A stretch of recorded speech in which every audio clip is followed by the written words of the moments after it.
2 থেকে 3 মিনিটের একটি ছোট গল্প শুনে যাবেন, আশা করি ভালো লাগবে। একটি ছেলে খুবই সাদাসিধা ছিল।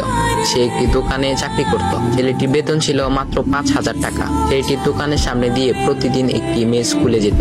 মেয়েটি প্রতিদিন বোরকা পরে যেত, কিন্তু প্রায়ই মুখটা খোলা থাকতো। একদিন হঠাৎ করে ছেলেটির নজর পড়লো মেয়েটির দিকে। এভাবে বেশ কয়েকদিন যাবার পর মেয়েটি বুঝতে পারলো ছেলেটি তাকে লক্ষ্য করে।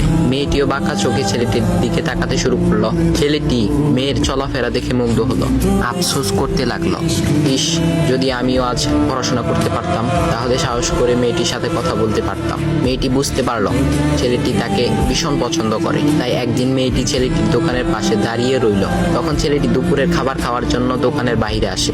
সে চায়ের দোকানে গিয়ে 5 টাকার একটি রুটি খেয়ে পানি পান করে আসতে লাগলো। তখন মেয়েটি তার কাছে গেল। তুমি ভাত খেলে না, রুটি দিয়ে পেট ভরবে? তখন ছেলেটি মেয়েটিকে দেখে অবাক হয়ে গেল। তখন ছেলেটি বলল, আমি ভাত খেলে আমার মা, বাবা আর ছোট বোনকে কি খাওয়াবো? মেয়েটি শিক্ষিত, তাই অল্পতেই বুঝে গেল। সে হাত ধরে বলতে লাগলো, তাহলে তুমি যে আমাকে পছন্দ করো, আমাকে কি খাওয়াবে? তখন ছেলেটি বলল, আমি তো তোমাকে আপন করে পাওয়ার জন্য দেখি না, কারণ সে যোগ্যতা আমার নেই। তবে এটা সত্যি যে তোমাকে দেখলে আমার খুব ভালো লাগে, তাই দেখি। মেয়েটি ছেলেটির কথা শুনে চোখের পানি ধরে রাখতে পারলো না। সে বুঝে গেল ছেলেটির চরিত্র ও ভাবনা অনেক সুন্দর। সেদিন মেয়েটি চলে গেল।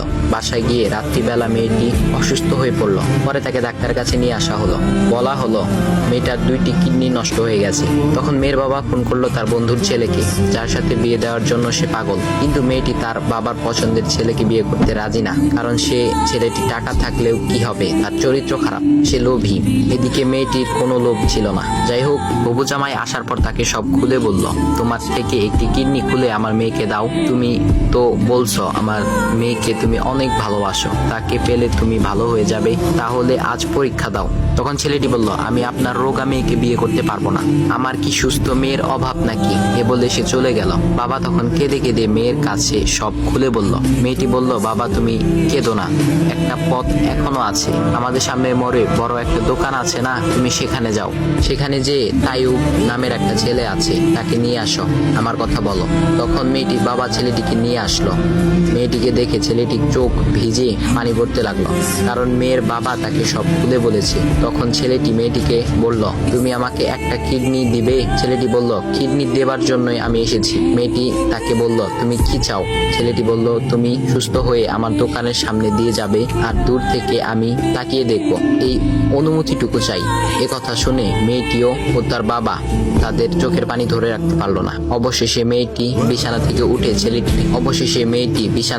উঠে ছেলেটির 2 পা জড়িয়ে ধরে বলল, এই জীবনে তোমার থেকে আমাকে মৃত্যু ছাড়া আর কেউ আলাদা করতে পারবে না। তারপর মেয়েটি বলল, আমার কোনো কিডনি নষ্ট হয়নি, এসব ছিল আমার